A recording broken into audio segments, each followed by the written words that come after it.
What's up, guys? Coach Colby here from Oxnard Movement, the owner and operator of the only CrossFit gym here in Oxnard. I want to talk today about a couple of things that you might learn in our onboarding process. So if you're new to CrossFit, these are some things that we're going to learn before we throw you into classes. And the first thing that I want to talk about today is setting up our rack height. How high should a rack be for me at all times? This one's going to be super simple, guys.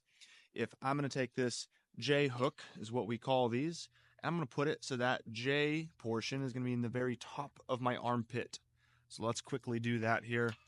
I'll unpin these. Every system's a little bit different, but I will pull this out and readjust it so that this J hook is right at the top of my armpit. And now you can see it is there. And in 90% of our circumstances, this is going to be the setup that you want for your rack. Let's go ahead and change this other side over here.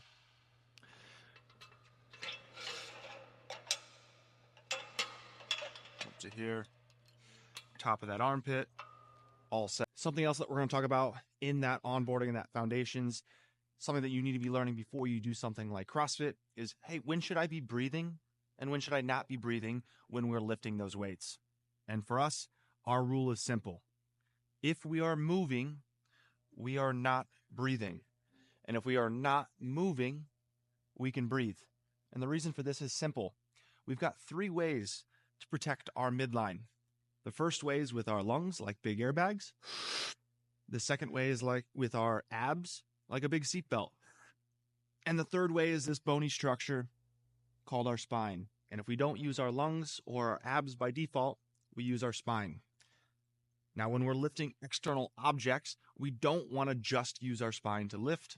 For that reason, we also use our lungs and our abs. And when we are moving, we are not breathing. And when we are not moving, we can breathe. The back is really good at taking load in a static position. It is not as good at that when we are in a dynamic or a moving position. So there's your rule for breathing and bracing. Next thing that I want to talk about is some line of action. When we're moving external objects, there is a place of mechanical advantage for us. If I take this plate that weighs 25 pounds and I hold it really close to my body, it feels really good. It feels like 25 pounds. But if I then take this plate and I move it away from me, this feels a lot heavier. Close to me, it feels really light. Far away from me, it feels really heavy. So when we are moving external objects, we want to keep them as close to our center of gravity as we can. That goes for deadlifts, that goes for squatting, that goes for pressing.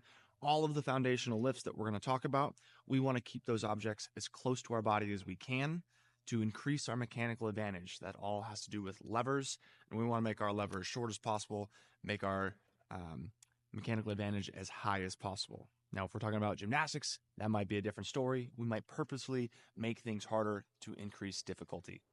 Now, for this final piece, we're going to talk about what we should be doing with our hands, our feet, and the rest of our body when we're unracking or re-racking barbells.